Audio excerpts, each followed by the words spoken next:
Assalamualaikum warahmatullahi wabarakatuh. Yang terhormat Bapak, Ibu, dosen dan guru penilai, perkenalkan nama saya Saidah Nuraini Hasanah. Saya tercatat sebagai mahasiswa PPG dalam jabatan kategori 2 tahun 2022 jurusan Sejarah di Universitas Negeri Surabaya. Hari ini saya akan melaksanakan praktek mengajar dalam rangka penilaian uji kinerja di unit kerja SMA Swasta Darut Taqwa Purwosari Kabupaten Pasuruan. Pada video pembelajaran hari ini, saya mengambil materi tentang teori masuknya agama Hindu-Buddha di Indonesia. Berikut videonya.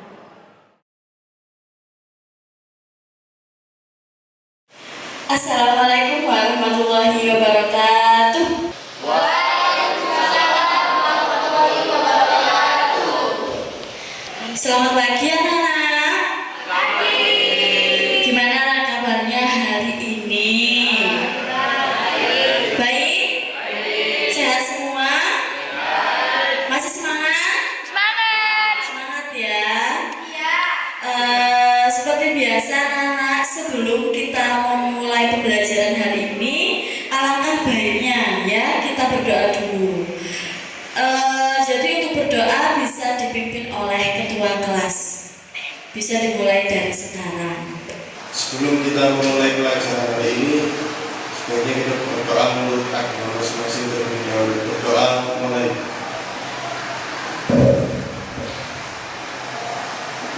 Berdoa selesai. Baik, saya lanjutkan ya. Untuk presensi hari ini yang tidak masuk siapa ya? Mulai dari Adila. Adila ada? Adila. Dio. Devi.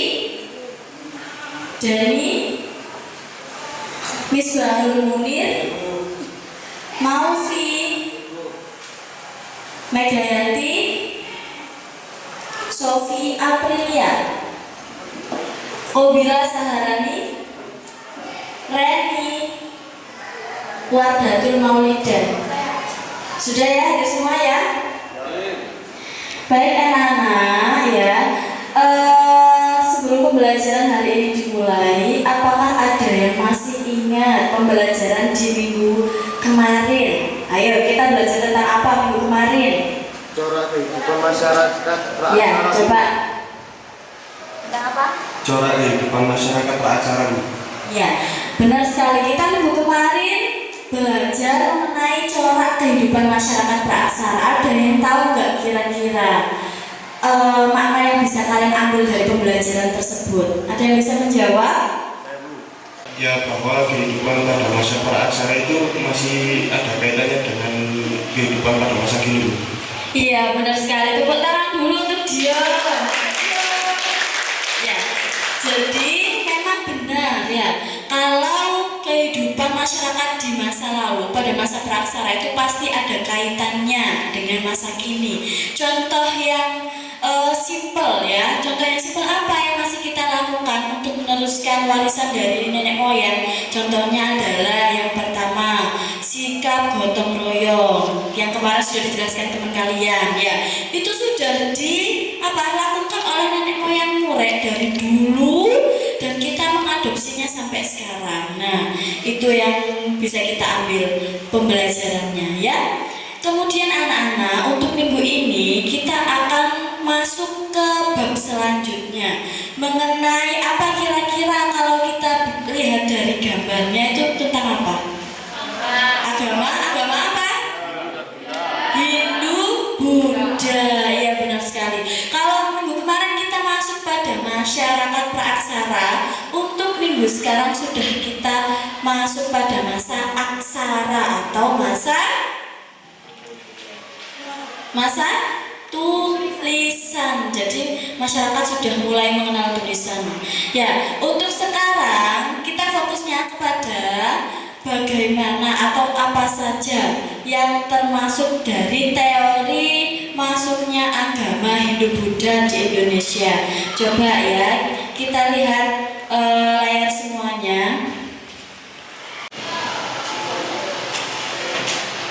Ya anak-anak, selanjutnya Bu Saida akan menyampaikan kira-kira hari ini kita harus minimal memahami pembelajaran tentang apa ya, gitu kan ya. Nah ini Bu Saida sudah menampilkan di layar. Ya. Untuk capaian pembelajarannya, peserta didik memahami konsep dasar kerajaan Hindu Buddha, kemudian menganalisis serta mengevaluasi manusia dalam kerajaan Hindu Buddha dan seterusnya. Kemudian untuk alur tujuannya, teori masuknya agama Hindu dan Buddha di Indonesia, sehingga tujuan pembelajaran hari ini kita diharapkan mampu untuk memahami teori masuknya agama Hindu Buddha di Indonesia, kemudian menganalisis teori masuknya agama Hindu Buddha di Indonesia dan mengevaluasi masuknya agama Hindu Buddha di Indonesia. Seperti itu ya anak-anak. Nah, untuk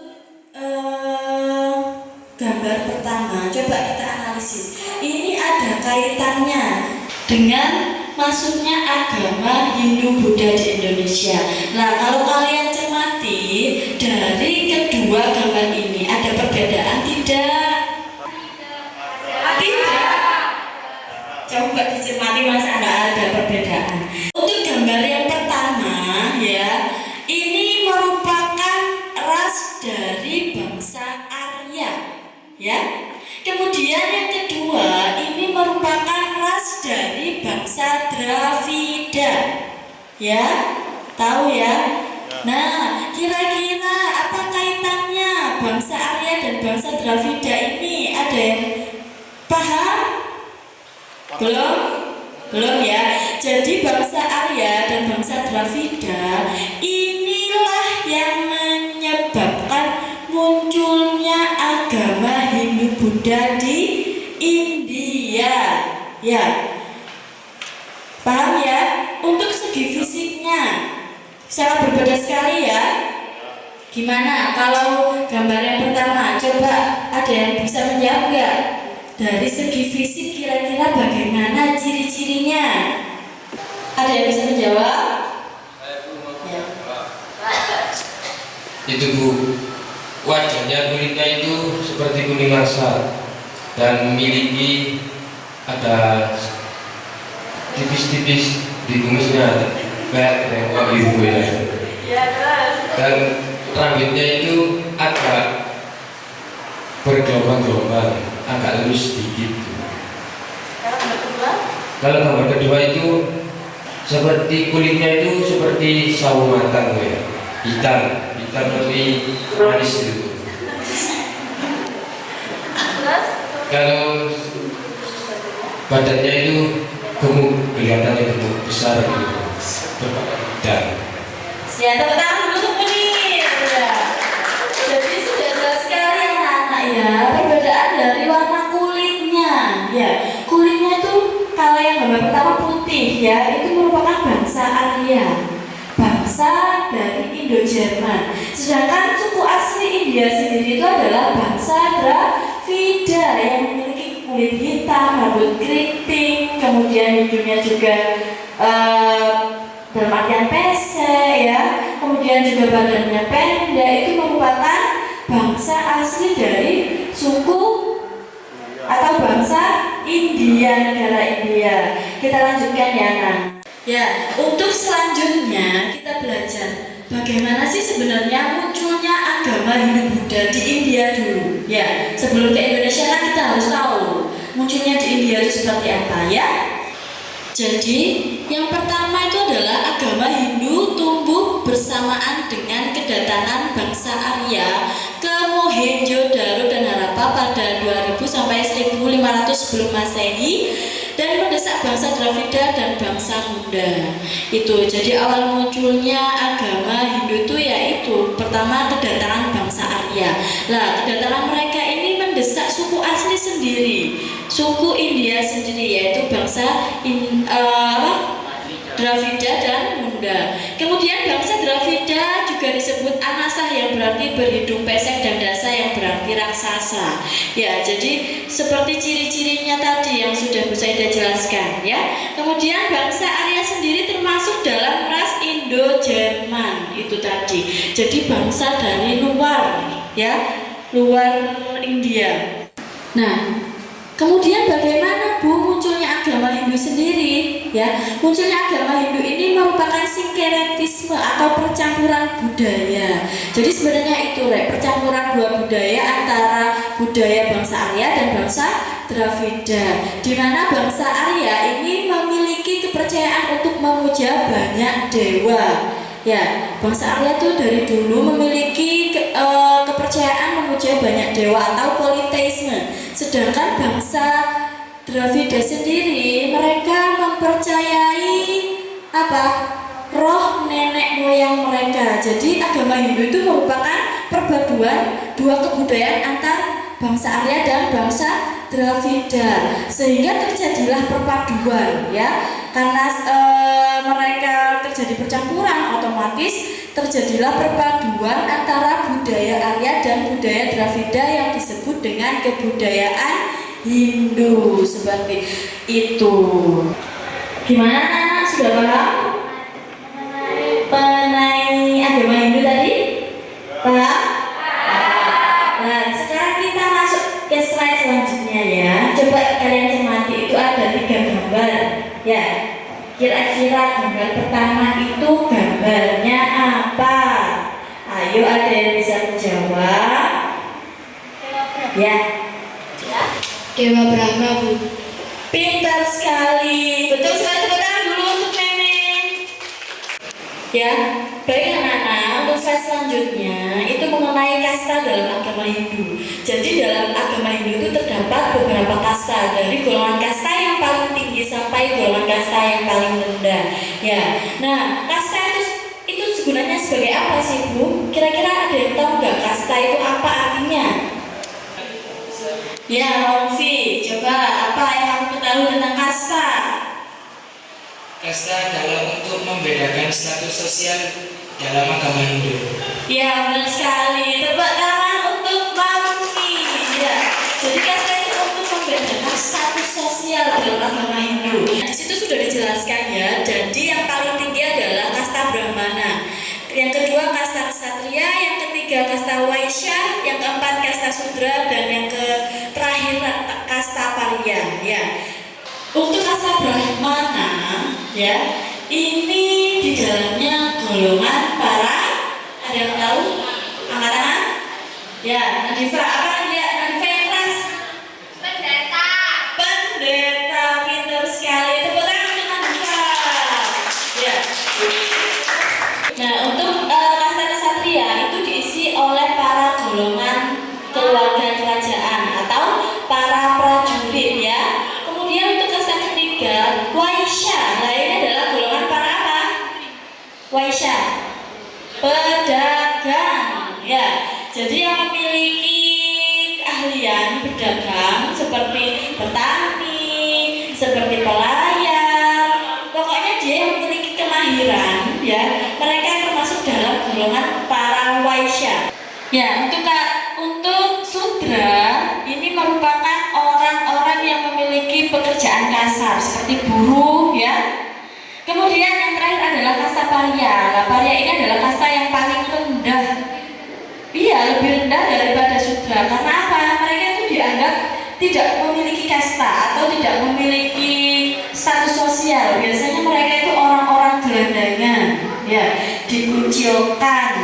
Kemudian biasanya mereka adalah orang yang mempunyai penyakit yang sangat serius dan menular sehingga mereka dijauhi oleh lingkungan. Seperti itu yang ditanyakan anak-anak? Sudah ya? Bisa dilanjutkan ya? Nah, selanjutnya kita belajar agama Buddha. Kira-kira agama Buddha itu sama apa tidak munculnya dengan agama Hindu yang tadinya? Nah, agama Buddha sendiri adalah agama yang tumbuh di India, tepatnya di India bagian timur laut. Munculnya sekitar 525 sebelum Masehi. Dan agama Buddha muncul dan dikenalkan oleh Siddhartha Gautama atau semua harapan dikabulkan didahulukan, itu artinya. Ya, jadi sebenarnya latar belakang munculnya agama Buddha itu merupakan penolakan atas kasta yang ada dalam agama Hindu. Karena menurut agama Buddha, dalam keagamaan itu tidak melihat status sosial, ya enggak? Yang penting kan dalam diri manusia itu terdapat kebaikan, ya, tidak menuntut status sosial. Jadi kalau dalam agama Hindu itu kan ada dibeda-bedakan, ya, kalau kaum Brahmana itu lebih dihormati dan lain sebagainya. Nah, makanya agama Buddha itu muncul atas penolakan kasta yang ada dalam agama Hindu, ya. Ya, selanjutnya kita belajar kira-kira teori masuk dan berkembangnya agama Hindu di Indonesia itu seperti apa, ya? Nah, di sini Bu Saidah punya satu video yang sangat menarik. Bagaimana kira-kira masuknya agama Hindu dan Buddha di Indonesia itu? Apakah tiba-tiba ada di sini? Pasti tidak kan ya? Pasti kan ada pembawanya. Nah, di sini ada beberapa teori. Kira-kira siapa yang paling tepat? Ya, coba kalian telaah dari video yang Bu Saidah jelaskan tadi. Kira-kira teori mana yang paling tepat dalam membuktikan masuknya agama dan kebudayaan Hindu Buddha di Indonesia? Coba dicermati ya.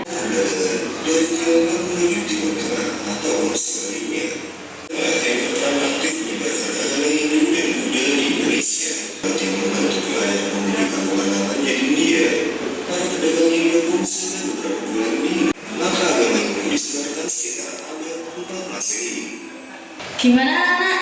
Udah paham dari video yang sudah kalian lihat tadi? Ya, jadi teori Brahmana dan seterusnya itu kan ada tokohnya, tokoh yang berpendapat, ya. Contohnya dari teori Brahmana sendiri itu ada tokoh yang bernama Van Leeuwen yang memberikan keterangan atau penjelasan bahwa yang menyebarkan agama Hindu di Indonesia itu sebenarnya adalah orang Brahmana. Karena apa? Karena hanya orang Brahmana yang bisa menguasai bahasa Sanskerta dan huruf Pallawa. Jadi pastilah mereka yang dapat menyebarkan agama Hindu di Indonesia. Seperti itu ya anak-anak, ya. Gimana, sudah paham anak-anak? Paham ya tentang teori-teori tadi ya. Nah, sekarang kita masuk ke lembar kerja peserta didik. Ya, di sini Bu Saidah kan menggunakan metode PBL. Kemudian di situ output siswanya berupa Canva, tapi berupa mind mapping digital. Ya, jadi kalian membuat tugas atau diskusi itu dimasukkan ke mind mapping, ya, dengan menggunakan aplikasi Canva. Paham anak-anak ya? Kemudian coba di sini langkah kerjanya bagaimana, Bu? Yang pertama adalah siswa dibentuk menjadi 5 kelompok. Kemudian diskusikan secara kelompok mengenai tema yang sudah dibagikan. Untuk kelompok pertama membahas tentang teori Brahmana, kedua Ksatria, ketiga Waisya, dan seterusnya sampai 5 kelompok ya. Kemudian diskusinya hasilnya ditulis seperti yang Bu Saidah tadi jelaskan ya, menggunakan teknologi atau aplikasi Canva. Tapi ini lebih tepatnya menuangkan hasil karya kalian ke mind mapping digital. Kalau kemarin kita mind mapping secara konvensional ya, atau menggunakan kertas karton, kita sekarang lebih memanfaatkan apa? Teknologi. Paham ya? Baik, kalau sudah paham langsung aja dibagi menjadi 5 kelompok.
sudah, berarti kita langsung ke tahap selanjutnya, yaitu presentasi kelompok. Jadi hasil kalian nanti bisa dipresentasikan di depan kelas ya. Untuk kelompok 1 sudah siap? Siap. Ya sudah, langsung saja maju ke depan untuk kelompok 1. Tepuk tangan dulu untuk kelompok 1. Assalamualaikum warahmatullahi wabarakatuh.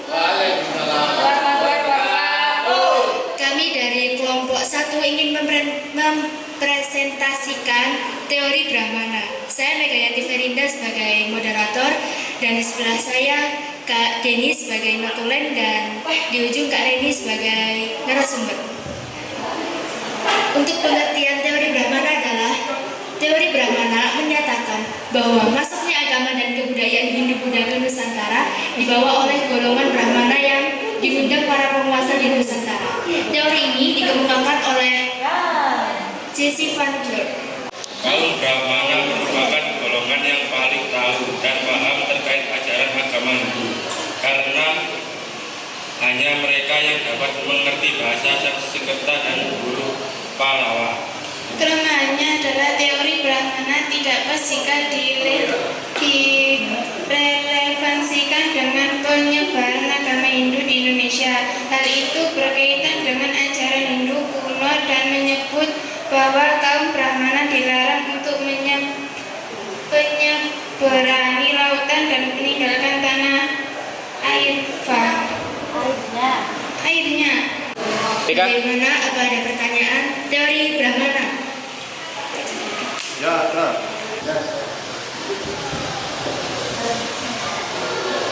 Ya, saya akan bertanya. Namanya? Perkenalkan, nama saya Dio Hafil Abbasya. Dan di sini saya akan bertanya, apa konsekuensi dari teori Brahmana jika menyeberangi lautan? Baik, saya akan menjawab pertanyaan yang diberikan oleh Kak Dio. Konsekuensinya adalah para kaum Brahmana akan kehilangan kastanya. Ya, ada yang ditanyakan lagi? Ya, ada. Sekian dari kelompok kami. Terima kasih atas perhatiannya. Wassalamualaikum warahmatullahi wabarakatuh. Ya, jadi teori Brahmana itu juga memiliki kelebihan dan kelemahan, di mana kelebihannya adalah bahwa hanya kaum Brahmana lah yang tahu atau yang bisa menggunakan bahasa Sanskerta dan menulis huruf Pallawa. Jadi pastikan dia hanya mereka yang mahir dalam menyebarkan agama Hindu. Di mana kelemahannya dalam kitab itu dijelaskan bahwa orang-orang Brahmana itu dilarang untuk menyeberangi lautan. Karena apa? Karena konsekuensi dari mereka ketika menyeberangi lautan adalah mereka akan kehilangan kastanya, seperti itu ya. Ada yang ditanyakan lagi anak-anak? Sudah. Kalau tidak ada berarti langsung saja kelompok kedua. Ayo maju ke depan. Assalamualaikum warahmatullahi wabarakatuh.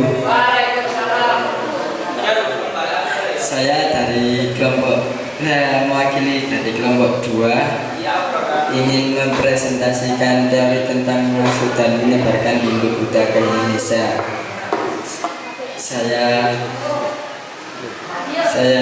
Nama saya Muhammad Adiraita Aurora sebagai moderator, dan teman saya Sandra, dan yang satunya Sofi.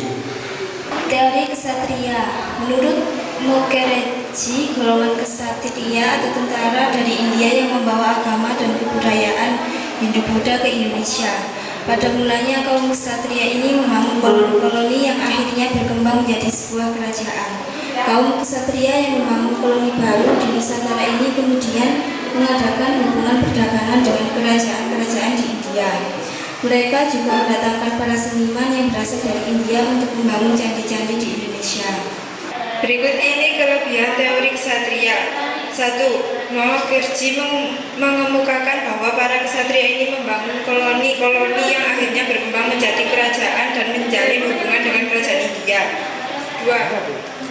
Elmoins mengemukakan bahwa pada abad ke-5 banyak para ksatria yang melarikan diri karena peperangan para kesatria yang berasal dari keluarga kerajaan mendirikan kerajaan baru di Indonesia.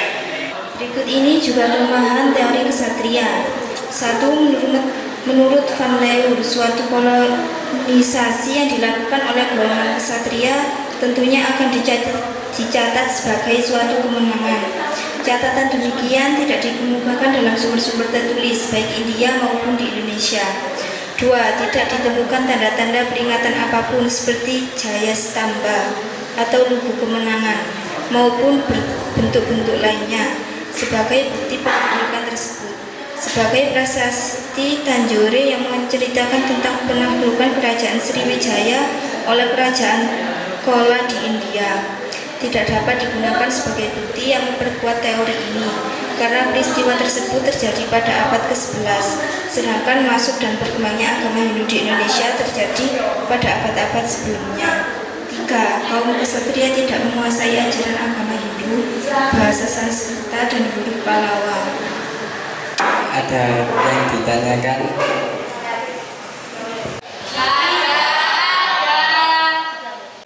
Kalau tidak ada, saya tutup presentasi hari ini. Cukup sekian dari kami. Wassalamualaikum warahmatullahi wabarakatuh. Ya, bagus sekali ya presentasinya. Beri aplaus dulu untuk teman kita kelompok 2. Ya, kemudian selanjutnya langsung saja ya kelompok 3. Ayo kelompok 3 siapa yang maju ke depan? Assalamualaikum warahmatullahi wabarakatuh. Saya dari kelompok 3 akan menjelaskan tentang pengertian teori Waisya. Dan saya di sini sebagai moderator dan teman saya Wardah sebagai narasumber, Ilham juga sebagai narasumber. Pengertian teori Waisya. Teori Waisya menyatakan bahwa golongan Waisya yang punya peran besar dalam menyebarkan agama dan kebudayaan Hindu-Buddha. Orientalis Profesor Dr. N.J. Krong, pengusung teori Waisya, berpendapat golongan yang terdiri dari pedagang, petani, dan pemilik tanah tersebut sudah mengenal agama Hindu-Buddha. Berikut kelebihan teori Waisya akan dijelaskan oleh teman saya. Kelebihan teori Waisya, sumber daya alam yang sangat banyak di Nusantara membuat para Waisya tertarik untuk bertransaksi jual beli di Nusantara. Kelemahan teori Waisya. Kelemahan teori Waisya adalah para pedagang yang termasuk dalam kasta Waisya tidak menguasai bahasa Sanskerta dan huruf Pallawa yang umumnya banyak dikuasai oleh kasta Brahmana. Sekian dari kelompok 3 tentang pengertian teori Waisya. Jika ada salah kata, saya mohon maaf sebesar-besarnya. Wassalamualaikum warahmatullahi wabarakatuh. Ya, tepuk tangan dulu untuk kelompok 3 tentang teori Waisya tadi, bahwa masuk agama Hindu ini dibawa oleh para pedagang. Siapa tokoh yang yang mengembangkan teori ini tadi? Ayo, siapa tadi yang mencetuskan teori Waisya? Profesor Dr. N.J. Krong. Ya, itu yang memberikan penguatan bahwa yang membawa agama Hindu di Indonesia itu adalah para pedagang. Itu sudah dijelaskan kelebihan serta kelemahannya. Ya, sekarang kita lanjutkan kelompok dari kelompok 4 ya. Tentang apa? Tentang teori sudra. Bisa maju ke depan dulu ya. Beri semangat untuk teman-teman kalian. Assalamualaikum warahmatullahi wabarakatuh. Saya sebagai moderator dari kelompok 4 akan mempresentasikan pengertian teori sudra yang akan dijelaskan oleh narasumber 1, Kak Mutia. Pengertian teori sudra adalah teori yang menyatakan agama Hindu dibawa masuk Indonesia oleh kaum kelas bawah seperti budak atau buruh pekerja dari India atau kasta sudra. Penemunya adalah von Van Haver. Kelebihan dari teori sudra adalah dengan perpindahan tempat dari India ke negara lain termasuk Indonesia untuk memperbaiki hidup. Kekurangan tersebut, golongan sudra tidak menguasai dan tidak bisa membaca bahasa atau tulisan Sanskerta dan huruf Pallawa yang biasanya yang dimengerti oleh yang dapat dimengerti oleh kaum Brahmana. Dari penjelasan dan jelaskan oleh teman-teman ada ditanyakan? Oke. Kalau ada pertanyaan saya tutup. Kami mohon maaf bila ada salah kata. Wassalamualaikum warahmatullahi wabarakatuh. Ya, tepuk tangan dulu ke kelompok 4 teori Sudra tadi ya. Sudah paham ya anak-anak ya tadi ya? Sudah. Ya. Nah, dari sini penjelasannya panjang lebar tadi ya. Pasti kalian sudah menangkap kesimpulan dari pembelajaran hari ini. Ya enggak? Ya, baik, banyak atau sedikit kalian pasti sudah menyerap ya materi apa yang sudah kalian dapatkan pada hari ini. Nah, kira-kira siapa yang berani membacakan kesimpulan atau menjelaskan refleksi pada pembelajaran hari ini? Siapa yang berani? Ya, Dio, ayo maju cepetan. Beri semangat dulu untuk teman-teman kalian. Dio akan memberikan kesimpulan. Ya, jadi menurut saya kesimpulannya adalah dari banyak teori tadi kita harus bisa meyakini dan harus belajar lagi dari melihat dari kekurangan dan kelebihan dari teori-teori tersebut ya. Jadi kita harus lebih banyak untuk membaca lagi biar lebih mendalami gimana teori-teori tersebut dan mana yang benar-benar diterjunkan di Indonesia. Ya, tepuk tangan dulu untuk Dio. Hebat sekali ya. Yang kesimpulannya sudah diberikan tadi bahwa kita tuh dari banyak berbagai sumber ya. Teori itu kan banyak, ada Brahmana, ada Ksatria, ada Waisya, ada Sudra, ada teori arus balik dan lain sebagainya. Itu kan memberikan kita banyak pengetahuan ya. Nah, dalam belajar kita juga akan mendapatkan beberapa sumber yang banyak sekali. Nah, tentunya kita sebagai pelajar ya, kita harus mampu mengkritisi ya. Contohnya tadi teori Brahmana itu kan juga sudah ada kelemahan dan kelebihannya dan teori-teori lain. Nah, kita sebagai pelajar boleh ya mengambil atau menetapkan mana teori yang benar. Tetapi kita juga harus mempunyai alasan yang kuat. Kira-kira apa atau kenapa kalian memilih teori itu sebagai teori berkembangnya agama Hindu di Indonesia? Gitu ya anak-anak ya? Ya, paham ya? Ya, baik anak-anak, dari penjelasan yang tadi apakah ada yang masih atau perlu dipertanyakan? Tidak. Sudah paham semua ya? Nah, kalau begitu mari kita beri aplaus untuk diri kita sendiri. Terima kasih anak-anak ya. Semoga pembelajaran hari ini bisa memberikan kita ilmu yang banyak, memberikan keberkahan untuk hidup kita dan menjadikan kita untuk menjadi pribadi yang lebih baik ya.